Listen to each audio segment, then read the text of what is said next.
안녕하세요. 오늘도 사연살롱을 찾아주셔서 감사합니다. 얼마 전 암 완치 판정을 받은 30대 여성이에요. 지난 5년 동안 그렇게 바랬던 순간이었는데 막상 주치 선생님을 통해 완치됐다는 얘기를 듣고 보니 생각보다 감흥이 덜하더라고요. 그건 지난 투병 생활에 너무 지친 탓도 있겠지만 그 사이 제가 겪은 일련의 사건들 때문에 마냥 즐거울 수만은 없기 때문인지도 모르겠어요. 세상의 절반은 슬픔이라는 드라마 대사처럼 그동안 제 인생의 절반은 슬픔 그 자체였어요. 제가 중학교에 들어가던 해 저희 부모님은 이혼을 하셨어요. 부모님의 이혼은 일찍부터 예견된 일이었죠. 제 기억 속 두 분은 단 한 번도 다정하게 대화를 나눈 적이 없었으니까요. 이혼 전부터 두 분은 별거 중이셨어요. 그래서 저는 엄마 집과 아빠 집을 오가며 생활해야 했죠.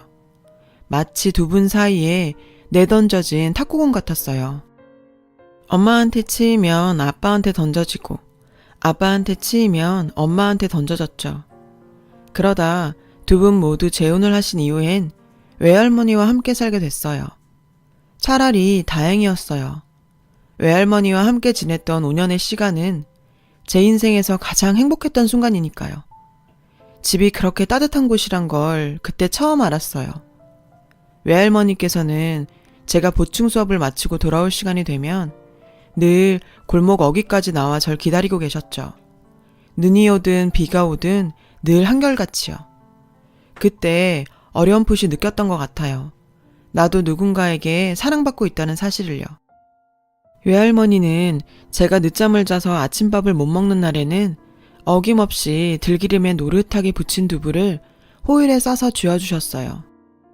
아가, 핵교감시롱 묵어야. 공부는 빼묵어도 끼니는 빼묵으면 안 돼. 알겠냐? 사람이 말이여 속이 허함은 그것만크로 서러운 것이 없는 것이다. 오메 이쁜 내 새끼 조심히 댕겨와야. 외할머니께선 지구 반대편에서 벌어지는 전쟁보다 손녀딸인 제가 한 끼 굶는 걸 더 큰일처럼 생각하시는 분이었어요. 전 그런 외할머니의 사랑 덕분에 부모님께 받은 상처를 조금씩 치유해 나갈 수 있었죠. 하지만 행복한 순간은 그리 오래가지 않았어요. 대학 졸업을 몇 달 앞두고 외할머니께선 세상을 떠나셨거든요. 위암이었어요. 늘 소화가 안 되신다며 사이다를 달고 사셨는데 단순한 소화불량인 줄 알고 무시하고 넘긴 게 화근이었죠. 방치하고 넘긴 몇 년 사이 암세포는 다른 장기까지 퍼져버렸고 뒤늦게야 발견했을 땐 이미 손 쓸 수 없는 상태였어요. 그렇게 전 세상에 하나뿐인 내 편을 잃고 또다시 혼자가 되고 말았어요. 할머니가 돌아가시고 전 외할머니 집에서 나왔어요. 도저히 혼자 그 집에서 살아낼 용기가 없었거든요.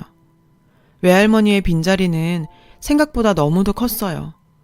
사랑을 못 받고 살 땐 몰랐지만 사랑을 받고 나니 이젠 그 이전의 삶으로 돌아갈 수 없게 된 거죠.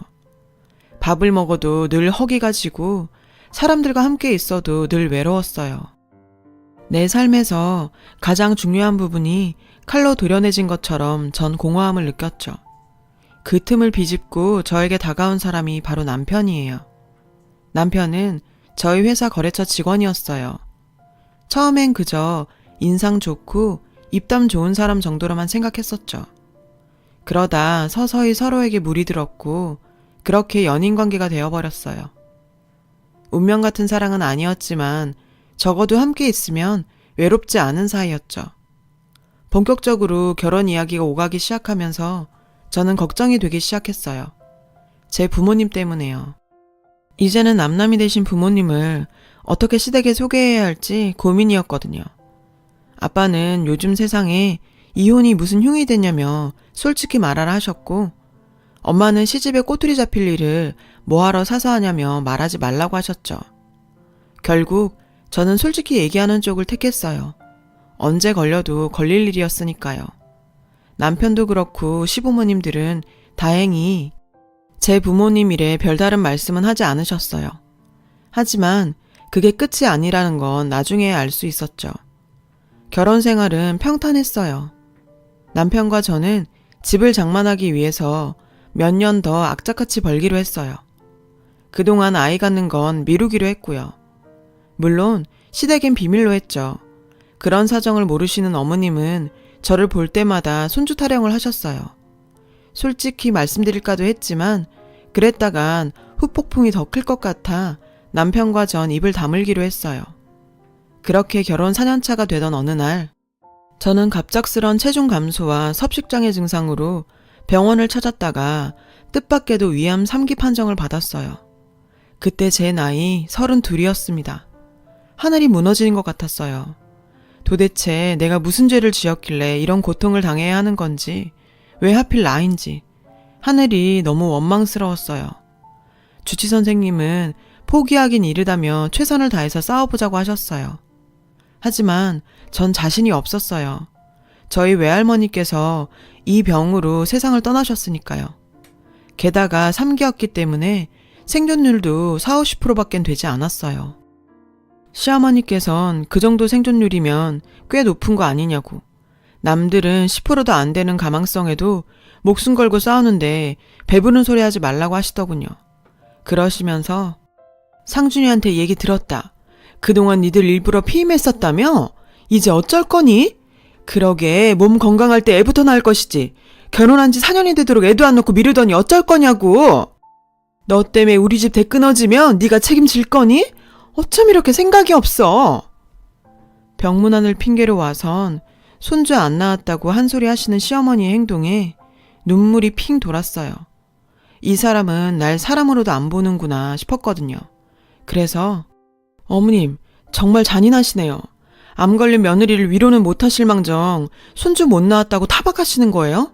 대를 못 이을까봐 그게 그렇게 걱정이세요? 그런 거라면 걱정 마세요. 저 죽으면 젊고 건강한 새 며느리 들여서 그렇게 바라시는 손주 얻으시면 될 거 아니에요. 그리고요 어머님 40~50% 생존율이면요 저 같은 상태의 환자 둘 중 하나는 죽는단 얘기예요. 그런데 어떻게 걱정을 안 해요. 그게 어떻게 배부른 소리냐고요. 서러운 마음에 담고 있던 말을 어머님한테 쏟아부었어요. 그러자 어머님은 정색을 하시더군요. 어머 얘 말하는 것 좀 봐. 이래서 가정교육이 중요하다는 거야. 부모한테 보고 배운 게 없으니 시애미 앞에 두고 지 할 말 다 하지. 에휴 애초에 결혼을 말렸어야 했는데 생대 같은 내 새끼 호래비 되는 꼴 내가 어떻게 봐. 아휴 내 팔자야. 아예 저 죽으라고 곡을 하시더라고요.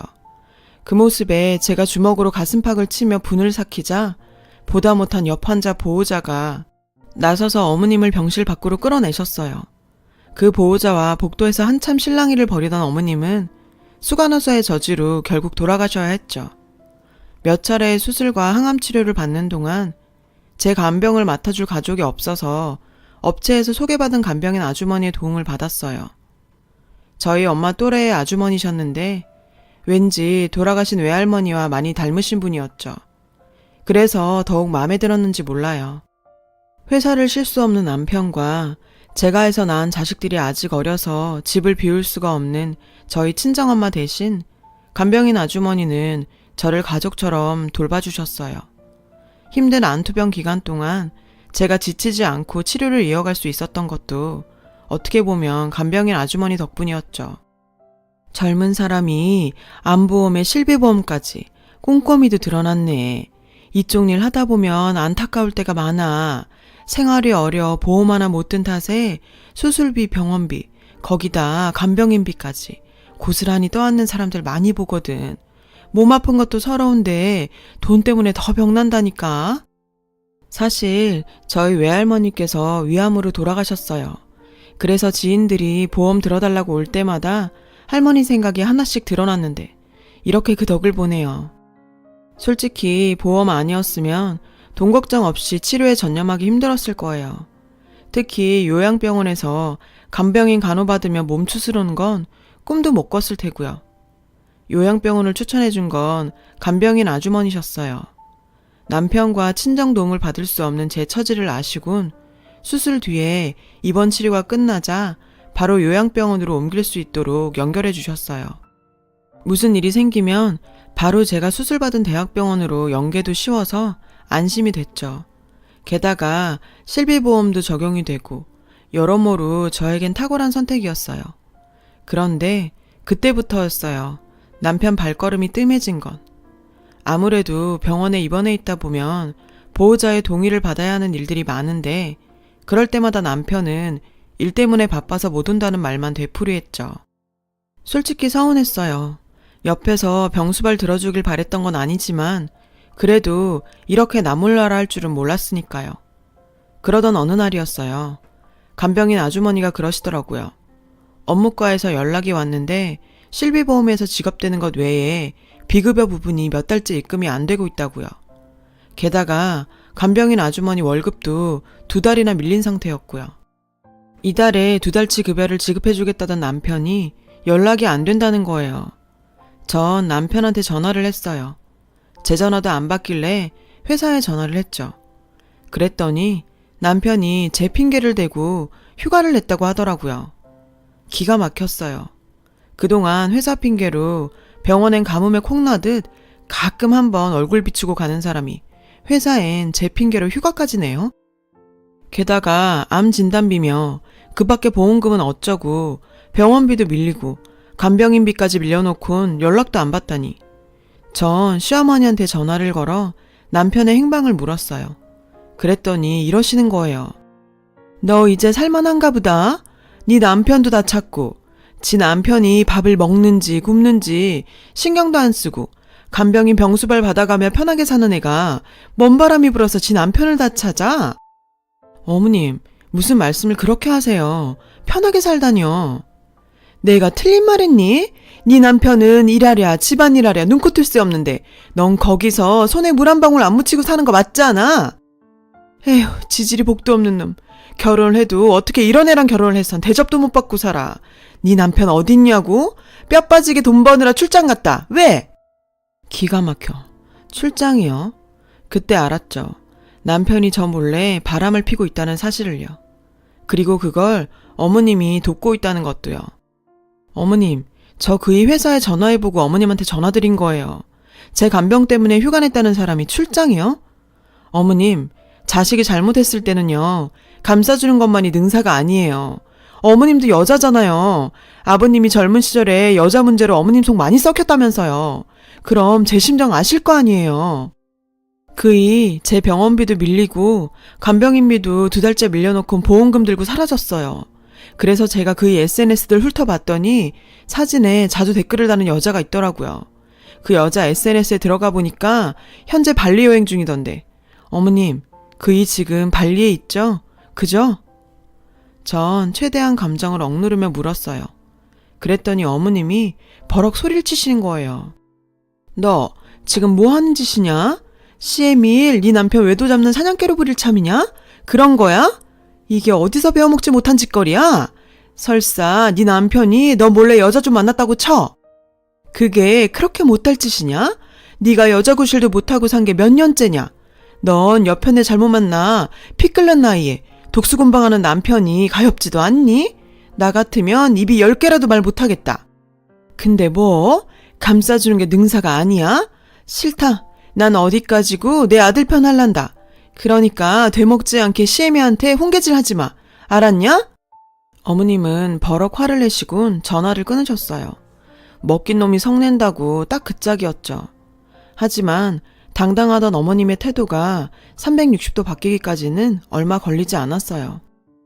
며칠 뒤 어머님은 장례식에 놓인 영정 앞에 주저앉아 자신의 행동을 뼈저리게 반성해야 했거든요. 어떻게 된 거냐고요? 며칠 뒤 병실로 형사가 찾아왔더라고요. 네? 그이가 죽어요? 남편이 발리에서 교통사고로 사망했다는 거예요. 동행했던 여자와 함께요. 동행녀는 제가 SNS에서 봤던 그 여자였어요. 기가 차서 말이 안 나오더군요. 그런데 더 놀라운 건 남편과 상간녀의 여행 경비가 다름 아닌 제 암 진단비라는 거예요. 그동안 보험사에서 수령받은 돈을 관리했던 남편은 그 돈으로 상간녀에게 선물을 하거나 함께 여행을 다녔던 거예요. 시어머니는 그 사실을 알면서도 남편과 상간녀한테 받는 용돈이 탐나서 제게 입을 다문 건 물론 남편의 알리바이까지 만들어주었던 거죠. 남편의 죽음과 외도를 동시에 알게 된 저는 이 상황을 어떻게 받아들여야 할지 모르겠더라고요. 솔직히 두 사건 모두 실감이 안 났죠. 하지만 현실을 자각하는 데는 그리 오랜 시간이 걸리지 않았어요. 다음 날 남편의 장례식장에 들어서자 바닥에 주저앉아 통곡을 하던 시어머님이 저에게 달려들었어요. 그리곤 제 머리채를 잡으며 소리쳤죠. 이년아, 이게 다 니년 때문이다. 박복한 니년이 우리 집에 들어와서 내 아들 잡아먹은 거야. 내 아들 살려내라. 내 아들 살려내.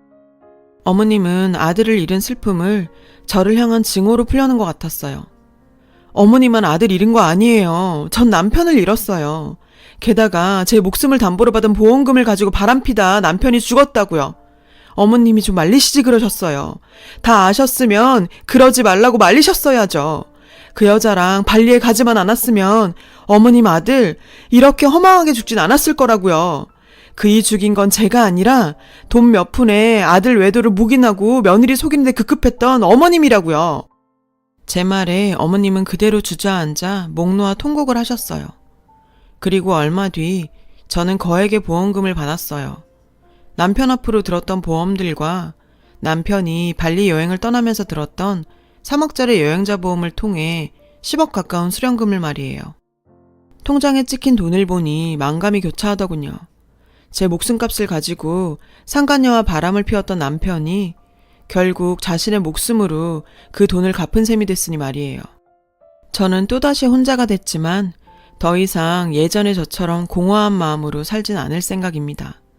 아픈 만큼 성숙한다고 저 또한 그런가 봐요. 타인을 통해서 공허함을 채우기보다는 저 스스로 빈 부분을 채우려고 노력할 생각이거든요. 제 인생의 반은 슬픔이었지만 다른 각도에서 보면 제 인생의 반에는 슬픔이 없는 것이기도 하니까요. 그리고 외할머니를 생각나게 하는 간병인 이모와 간병인과 환자 사이가 아니라 친구 같고 언니 같고 보호자 같은 그런 마음으로 잘 지내고 있습니다. 사회에 나와서 이런 인연을 만나는 게 어디 쉬운 일인가요? 어쩌면 저를 걱정하던 외할머니가 보내주신 소중한 인연인지도 모르겠다는 생각을 합니다. 감사하는 마음으로 또 당차게 살아내 보겠습니다. 응원해 주셨으면 합니다. 지금까지 제 사연을 들어주셔서 감사드려요. 항상 건강하세요. 여러분, 사연 댓글에 응원과 현명한 조언 부탁드려요. 좋아요와 구독은 저에게 큰 힘이 됩니다. 오늘도 좋은 일 가득하세요.